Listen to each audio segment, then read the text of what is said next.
Election పై దృష్టి సారిస్తామని, రాబోయే ఎన్నికలను ప్రశాంతమైన వాతావరణంలో నిర్వహించేందుకు పూర్తి స్థాయి చర్యలు తీసుకుంటామని బుధవారం బాధ్యతలు స్వీకరించిన సర్కిల్ ఇన్స్పెక్టర్ ఇమాన్యుయల్ రాజు సీఏల కార్యాలయంలో విలేకరుల సమావేశంలో తెలిపారు.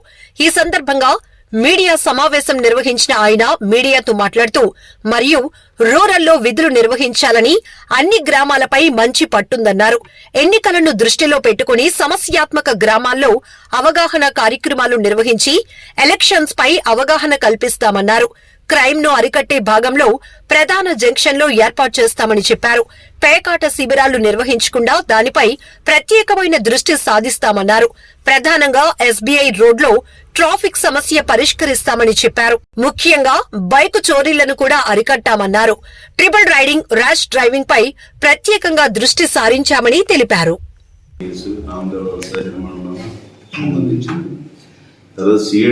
అలాగే మన రాజాం దగ్గర వంగర్ మండలంలో ఒక మర్డర్ అయింది. ఎస్సీస్ మీద అదర్ దాన్ ఎస్సీస్ దాడి 3-4 చనిపోయారు. ఆ కేసులో కూడా ఇన్వెస్టిగేషన్లో కూడా పార్ట్. తర్వాత సబ్సిక్వెంట్గా సిటీలో కంటిన్యూగా ఇప్పుడు ఇక్కడ జాయిన్ అయినంత వరకు కూడా సిటీ. మెయిన్ ఏంటంటే మన పర్పస్ ఏంటంటే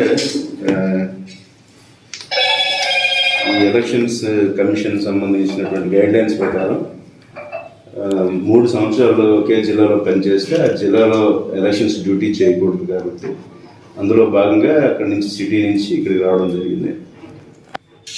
ఇక్కడ కమింగ్ డేస్ అంతా కూడా ఎలక్షన్ ఇయర్, ఎలక్షన్ ఈ 3 months కూడా చాలా ఇంపార్టెంట్ కాబట్టి అందరూ కూడా మేము మా ఎస్ఐస్ అందరూ కూడా కొంచెం కష్టపడి పనిచేయవలసినటువంటి అవసరం ఉంది అన్బయాస్డ్గా. అట్ ద సేమ్ టైం మీ యొక్క సహాయ సహకారాలు కూడా పూర్తిగా ఉండాలి. ఏదైనా మీ దృష్టిలో ఏమైనా ఉంటే ముందుగా మాకు తెలియజేస్తే అది కొంచెం గేరప్ అవ్వకుండా ప్రాపర్గా ఇన్ టైంలో కానీ మనం కౌన్సిలింగ్ ప్రాపర్ యాక్షన్ తీసుకుంటే అది గేరప్ అవ్వకుండా ఉంటుంది. ఆ విషయంలో మీ యొక్క సహాయ సహకారాలు పూర్తిగా అందిస్తారని కోరుకుంటున్నాను.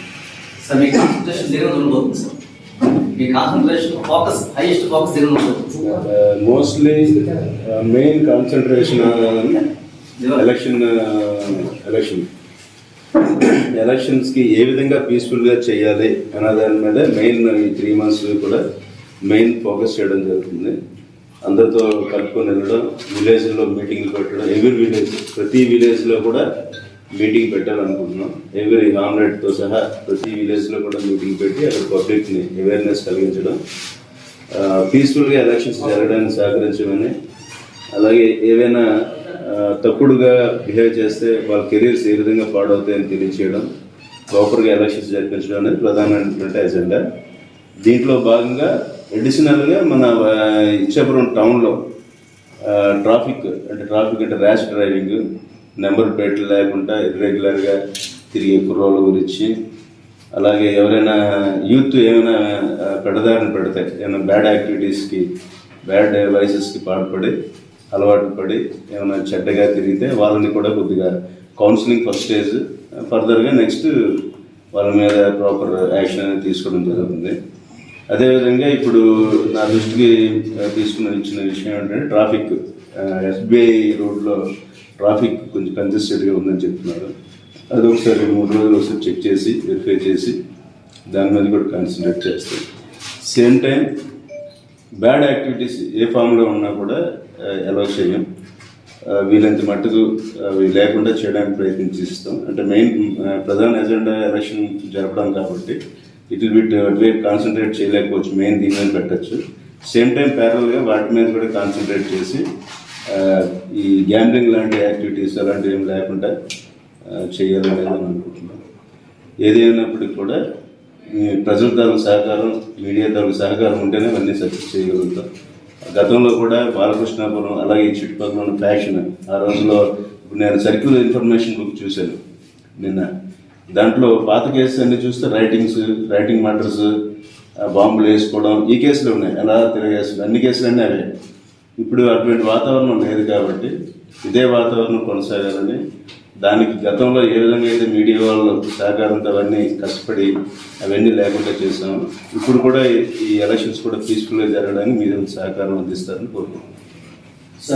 నేను కూడా చేసి వచ్చాను, నాకు ఐడియా ఉంది. అంటే అక్కడ స్ట్రక్చర్, అక్కడ క్రైమ్ స్ట్రక్చర్ వేరు, ఇక్కడ క్రైమ్ స్ట్రక్చర్ వేరు. అది ఒక లిమిటెడ్ ఏరియా ఉంటుంది సిటీ అనేది, కాబట్టి అక్కడ సెపరేట్గా ఉంటుంది. ఇక్కడ రెండు రకాలు ఉంటాయి. ఒకటి జాయ్ రైడర్స్ ఉంటారు, అంటే వాళ్ళు ఆ బండి తీసేయడం, ఆయిల్ ఉన్నంత వరకు, డీజిల్ పెట్రోల్ ఉన్నంత వరకు శుభ్రంగా తిరుగుతారు, ఎక్కడో వదిలేస్తారు. అది ఎక్కడన్నా మనం చెప్పలేం, అది ఒరిస్సా అవ్వచ్చు, అది రైల్వే స్టేషన్ అవ్వచ్చు, ఇది ఎక్కడైనా అవ్వచ్చు. అది తెలుసుకోవడానికి చాలా టైం పడుతుంది. ఎవరో చూసి ఇక్కడ ఏదో బండి ఉందని చెప్తే తెలుస్తుంది, లేకపోతే మన వాళ్ళు పోలీసు బ్రిడ్జ్గా తిరిగితే అన్ని ఏరియాలు తిరిగి తెలుస్తుంది. అది ఒకటి.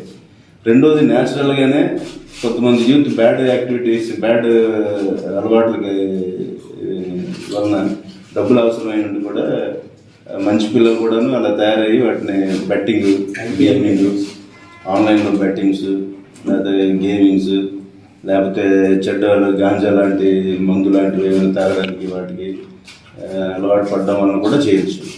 మూడోది ఒరిజినల్గా న్యాచురల్గానే పాత అఫెండర్స్ ఉంటారు. గతంలో అఫెండర్ పలానా నేరం చేసేవాడు ఈ నేరం చేస్తాడు, గతంలోని హౌస్ బ్రేకింగ్ చేసి హౌస్ బ్రేకింగ్ చేస్తాడు, రెండో దానికి వెళ్ళబడతాడు. ఇప్పుడు అలా కాదు. ఇప్పుడు ఆడ ఆపర్చునిటీ, ఆడ సందర్భంగా ఆడికి ఏది అవకాశం దొరికితే అది చేసేస్తున్నారు. అంటే అటువంటి వాళ్ళు వీటిని బేస్ చేసుకొని దాని మీద కూడా దృష్టి పెడతాము. క్రైమ్ టీమ్ అనేది ఫామ్ చేస్తాం, క్రైమ్ టీమ్ ఫామ్ చేసి దాని మీద కూడా గతంలో బాగా పనిచేసే క్రైమ్ టీమ్స్ కొన్ని వెళ్ళిపోయాయి సార్, పంపించేయడం జరిగింది. అది చూస్తాం, ఒకసారి వెరిఫై చేస్తాను ఇప్పుడు వచ్చాక. అలాగే నిన్న ఏదో వెహికల్ పోయిందని అన్నారు, అది దొరికేస్తుంది, డాక్టర్ వెహికల్ అది దొరికేస్తుంది. ఇప్పుడు ఎవరో జాయ్ రైడర్ తీసేసి ఆ డీజిల్ అయిపోయింది, పెట్రోల్ అయిపోయినంత వరకు తిరిగి వదిలేసారు. అది కొన్ని అందుకే ఆ రకంగా ఉంటాయి ఈ ఎఫెక్ట్స్ అని కూడా.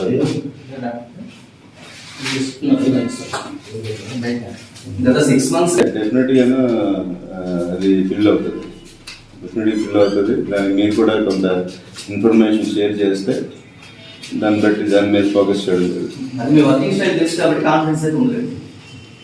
డెఫినెట్గా మీ సహకారం డెఫినెట్గా చేస్తాం.